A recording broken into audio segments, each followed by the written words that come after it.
친절한 시사, 시원한 통찰. 노영희의 출발 새아침.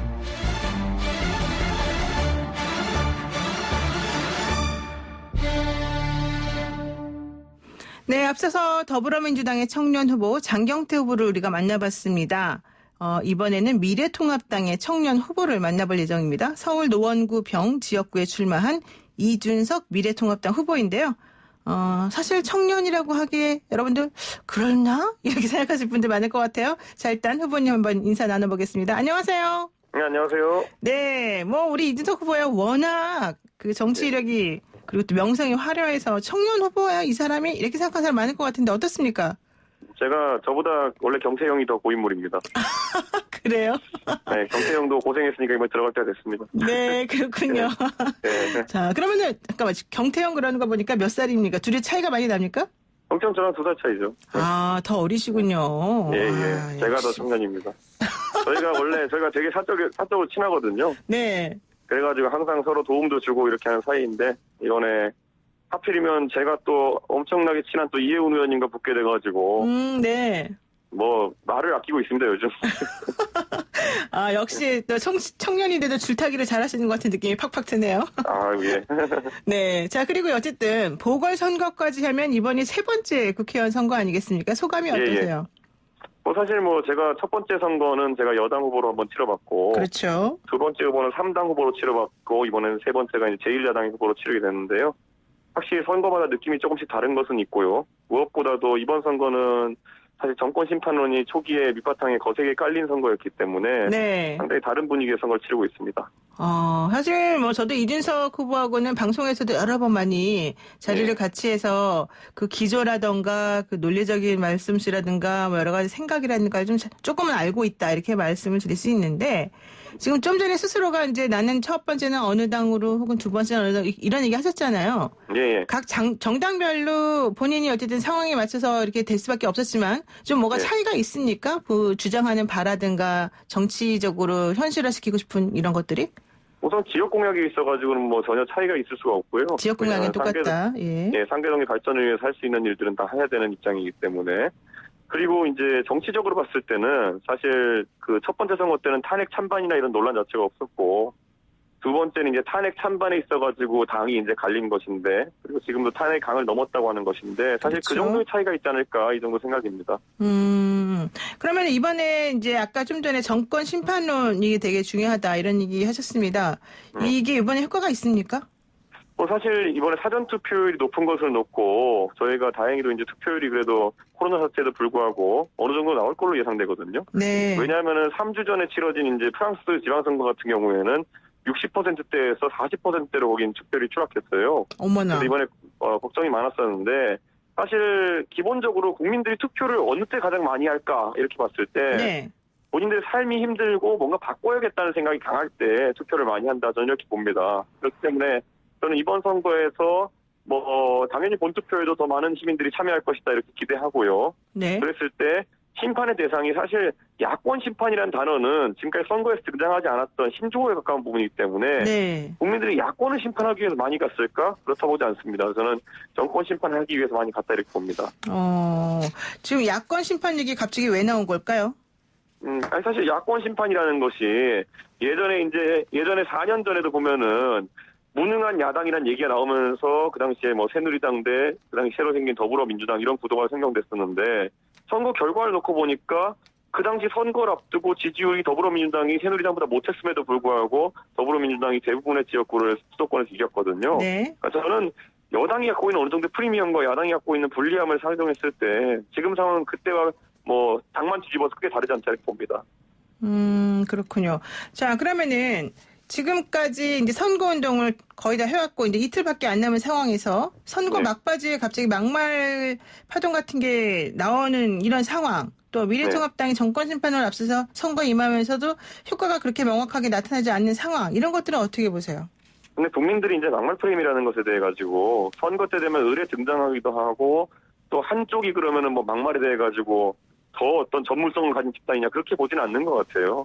예를 들어 어느 정도 부각되고 거기에 어떻게 대처하느냐가 문제인데 예전에 2012년 총선을 앞두고 저는 그 선거를 김용민 씨 때문에 민주당이 졌다 이렇게 생각하지 않아요. 네. 그러니까 전체적으로 구도가 그 당시에는 새누리당이 유리한 구도였기 때문에 이기는 것이고 지금 상황도 봤을 때 뭐 김대호 후보라든지 아니면 차명진 후보에 대한 부분을 대처를 얼마나 능동적으로 빨리 했느냐 이 정도에 대해서 국민들이 볼 텐데 차명진 후보가 이제 한 번 사실상 당에서 탈당 권유라는 중징계를 받은 뒤에도 또 이제 무리를 일으킨 부분은 다소 이제 좀 유감입니다만은 뭐 전례 없이 신속한 대처를 했다 이렇게 보는 거고요. 사실 굳이 부각하자면은 뭐 상대당 민주당 후보 같은 경우에는 과거에 뭐 그 부인도 하나보단 둘인 게 낫다 뭐 이런 식의 얘기를 했다는 말도 나오는 분이 있는데 뭐 그런 것들을 다 파헤쳐가지고 서로 뭐 이게 덤앤더머 비슷하게 경쟁한다는 게 무슨 의미가 있겠습니까? 그래서 뭐 저는 각 당에서 그런 어떤 국민들의 마음을 아프게 하는 발언이 있을 때 신속하게 대처하는 게 중요하다 이렇게 봅니다. 덤앤더머식의 경쟁은 의미가 없다. 네. 그렇군요. 자, 그런데 이번에 김종인 그 위원장도 총괄선대위원장도 말했지만은 제명을 시킨다고 처음에 알려져 있다가 갑자기 탈당 권유로 그냥 너무 약한 그런 얘기가 나왔어요. 이거 적절했다고 보세요? 저는 이제 제가 그 최고위에 있었기 때문에 저는 제명이라는 단계나 탈당 권유가 원래 사실 비슷한 겁니다. 열흘 뒤에 탈당하지 않으면 제명되는 거거든요. 그런데 이제 뭐 사실 그게 약한 징계가 절대 아닙니다. 그게 원래 당에서 당원권 정지라고 하는 것도 굉장히 중징계로 받아들여지고 있는데 탈당 네. 권유는 그보다 위입니다. 그렇기 때문에 저는 그 약한 징계는 아닌데 다만 선거를 앞두고는 징계 강도도 높았어야 되지 않느냐라는 말에 대해서는 저도 공감하고 물리적으로 그런데 윤리위원회라는 조직도 이 비상임 조직이기 때문에 모이고 수기하려면 시간이 필요한데 이번에 너무 전격적으로 이루어져가지고 좀 수기 과정이 부족하지 않았나 이렇게 봅니다. 아, 그래요. 그럼에도 불구하고 차명진 후보는 고맙습니다 이런 얘기도 했을 뿐더러 오히려 그 상황, 그 막말 파동 이후에 본인에게 후원금이 너무 많이 들어와서 내가 쓰고 남는 거는 어디에다 기부도 할 수 있겠다 이런 얘기까지 했어요. 자, 그러면 차명진 후보의 말이 사실이라면 차명진 후보의 막말 이후에 오히려 이 보수 야당 쪽에 좀 결집하는 모양새가 더 나타났다고 볼 수 있는 거거든요. 이거는 네, 어떤 현상으로 볼까요, 그러면? 그 차명진 의원 개인적으로 저도 친하지만 그 본인의 어쨌든 그렇게 후원금이 몰렸다는 상황이 결코 선거 판세에 유리하게 동작하고 있는 것이 아니다 정도는 아셨으면 좋겠어요. 왜요? 예, 아니 그게 왜냐하면 사실 그 선거라는 건 특히 수도권에서 선거를 많이 치러보신 차명진 의원인데 네. 지금 상황에서 사실 굳이 예를 들어 어떤 세월호 관련해서 사실관계가 어떻다고 본인이 확신한다 하더라도 그게 지금 총선의 이슈가 아니잖아요, 지금. 네. 아니, 총선이라는 것은 지역을 어떻게 발전시킬까 아니면은 뭐 어떻게 대한민국에서 법을 만들고 그것을 관철시킬까 이런 부분에 대해서 주민들에게 설명하는 시간인데 그런 의혹제기나 이런 것들은 만약에 본인이 뭐 하고 싶으시면은 원래 방송도 많이 하셨고 하니까 언론을 통해서라든지 아니면은 뭐 나중에 국회의원이 되어가지고 어떤 공식적인 자리에서 자료 제출 요구한다든지 이런 식으로 더 품위 있게 진행할 수 있는 방법이 있거든요. 네. 근데 그 후보자 토론회에서 원래 지역 구민들은 그 부천을 어떻게 발전시키고 싶겠구나 이런 게 듣고 싶었을 텐데 저는 뭐 맞는 말 틀린 말 이것도 문제지만은 저는 그것을 그 자리에서 꺼냈어야 되느냐는 사실 동의하기 어려운 부분이 있습니다. 맞고 안 맞고 떠나가지고 그거는 네. 이슈도 아닌데 괜히 연결시켰다? 예, 그렇습니다. 네. 자, 그럼 좋습니다. 이번에는 긴급재난지원금에 대한 의견 한번 여쭤볼게요. 지금 네. 긴급재난지원금에 대해서 당내 지도부 사이에서도 의견이 갈리고 있는데 네. 예컨대 김종인 총괄선대위원장이 전국 대학생, 대학원생에게 100만 원 지원하겠다 이런 얘기를 냈어요. 그리고 황교안 네. 대표도 뭐 50만 원씩 주자 이랬더니 유승민 의원이 이거 모두 동의하기 어렵다 이랬거든요. 이 네. 후보님 어떻게 보세요? 사실 그 옛날에 어느 유명한 경제학자가 얘기한 적이 있습니다. 증세 없는 복지는 허구라고. 네. 그러니까 지금 나가는 그 지원금이나 이런 것들이 결국엔 어느 시점에 국민들한테 증세라는 형태로 돌아올 것이다라는 것을 유승민 의원은 강하게 보고 있는 것 같고요. 그 경제학자가 유승민이잖아요. 네. 그러니까 어쨌든 그 부분을 바라보고 있는 거고 그 김종인 선대위원장 같은 경우에는 결국에는 과거에 이제 얼마 전에 그 100조 원 정도 그 예산을 절감해가지고 전용하자라는 얘기를 하지 않았습니까? 네. 그런 관점에서 재원이 충분하다 이렇게 보는 것인데 저는 이 코로나 사태가 얼마나 지속될까에 대한 서로 간의 의견 차이가 좀 있다 이렇게 보는 겁니다. 그러니까 유승민 의원은 상당히 장기화될 걸로 예측하고 그런 비축을 많이 해둬야 된다 이런 입장인 것이고요. 네. 저는 뭐 경제학자 두 분 다 저명한 경제학자니까 경제학자 간에 이런 어느 정도 이견이 있는 것은 뭐 전 나쁘지 않다 이렇게 보고요. 아무래도 앞으로 이제 그 황교안 대표가 말한 50만 원 지원 같은 경우에는 정치적인 발언이라 저는 봅니다. 예를 들어 민주당에서도 보면은 이 안에 대해 가지고 하나의 의견은 일치된 게 아니었거든요. 초기에 보면은. 예를 들어 김경수 지사나 아니면 이재명 지사 같은 분들은 현금성 지원을 늘리자는 취지에서 언급했었고 네. 그 뒤에 뭐 이제 여권에 있는 이제 홍남기 경제부총리 같은 경우에는 재정 상황을 굉장히 엄중하게 고려해야 된다. 이런 취지에서 좀 반대 의견을 많이 냈었고 정부에서도 그런 부분을 많이 받아들이다 보니까 전체를 못 주고 70%를 주자라는 얘기 쪽으로 간 거 아니겠습니까? 네. 저는 이제 선거가 끝나면은 이런 것들은 초당적 협력 기구를 통해 가지고 충분히 논의될 부분이 있다 이렇게 봅니다. 네, 역시 관록의 청년 후보의 이준석 후보의 말이었는데요. 자, 준비돼 있습니다. 준비돼 네, 있어요. 그러네요, 진짜. 그 지역구 관련해가지고 아까 경제 얘기를 하셨으니까 제가 이걸 안 여쭤볼 수가 없어요. 사실 노원구 병이 네. 다른 노원 지역구보다도 조금 더 경제적으로 힘들다 이런 얘기 많이 하고 있어요. 그래서 예. 더불어민주당의 김성원 후보 같은 경우는 베드타운 해결 전략으로 바이오 대기업이나 서울대병원을 노원으로 유치하면 좋겠다 뭐 이런 얘기를 했는데 네. 이준석 후보는 그럼 나는 애플 본사를 유치하겠다 이랬단 말이에요. 이게 네. 서로 간에 좀 가능한 얘기입니까?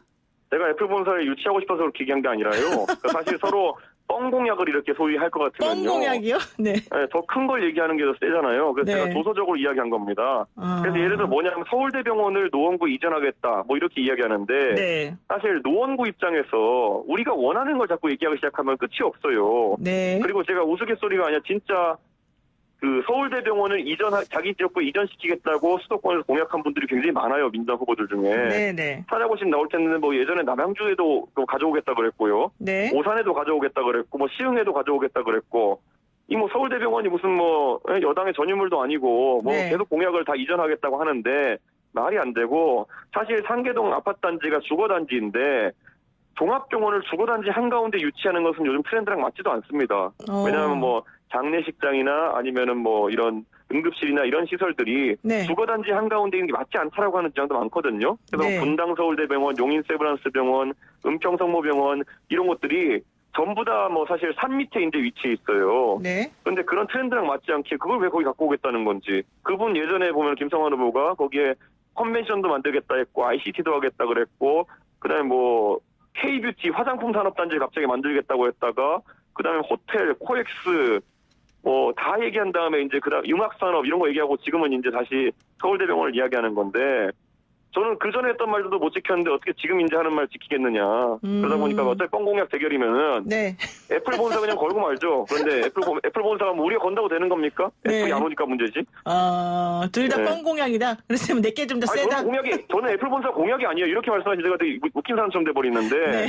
저는 스타필드형 복합몰이랑 그다음에 버스 터미널 그래서 환승시설을 확충하고 네. 그다음에 거기다가 대학교 제2캠퍼스 유치하고 서울교통공사 같은 공기업 사옥을 유치하는 것을 제가 걸었거든요. 네. 이거 작가님이 어떻게 이해하신 건지 모르겠는데 애플 본사 유치하겠다 한 게 아니에요. 그건 네. 상대 후보를 비판하기 위해서 한 거예요. 알겠습니다. 네. 제가 의문했습니다. 우리 작가는 죄가 없다는 거 다시 말씀드리고요. 예, 알겠습니다. 그리고 요거 하나만 여쭤볼게요. 사실 열린민주당이 갑자기 나타나면서 검찰 개혁을 막 공격하고 검찰을 지금 잘 뭐 해야 된다 이런 얘기 나오잖아요. 예, 여기에 대해서도 좀 할 말이 있었을 것 같아요. 뭐 검찰개혁은 뭐 열린민주당이라는 곳에서 예. 사실 지금 수사받는 분들이 그런 얘기를 하는 거거든요. 예. 그러니까 저는 뭐 그거는 굉장히 메신저가 잘못된 것 같다 이런 생각을 하고 예. 그분들은 검찰개혁보다 뭐 공수처 만들면은 저 윤석열 총장을 잡아놓겠다면서요. 네. 그러니까 저는 뭐 그런 구호에 얼마나 국민들이 공감할까. 뭐 공감하는 분들도 있겠지만은 뭐 그 수는 많지 않을 거다 이렇게 봅니다. 그거는 조금 받아들이기 어려운 주장이다. 이런 네. 얘기시군요. 자, 마지막으로 국회에 입성하시면 이번 세 번째 도전이신데 어떤 정치를 펼치고 싶으신지 그리고 특히 네. 노원 구병 유권자들에게 당부의 한 말씀은 뭐가 있을까요? 제가 우리 노원병 유권자들에게는 공보물로 다 보내드렸고요. 또 뭐 너무 길기 때문에 요약하긴 그런데 어쨌든 지금 보수 정당이 일신해야 된다는 것에는 국민들의 견해가 일치할 겁니다. 네. 보수가 좀 더 새로운 보수, 바른 보수 이런 쪽으로 흘러가야 되는 것이고 최근의 트렌드가 결국에는 지금까지 보수를 이끌어온 전통적 보수랑 지금 이제 젊은 보수들이 태동하고 있어요. 근데 그 젊은 보수의 모습이라는 거는 과거의 뭐 반공 논리라든지 아니면 뭐 낙수 경제론이라든지 이런 식으로 약간 이제 빛을 잃어가는 논리들에 기반하지 않고 새로운 어떤 그런 논리, 공정과 정의 그리고 이성과 논리 이런 것들을 바탕으로 확립할 수 있도록 제가 한번 이끌어 보겠습니다. 네, 여기까지 말씀 듣겠습니다. 고맙습니다. 네, 감사합니다. 네, 지금까지 이준석 미래통합당 서울 노원구병 후보였습니다.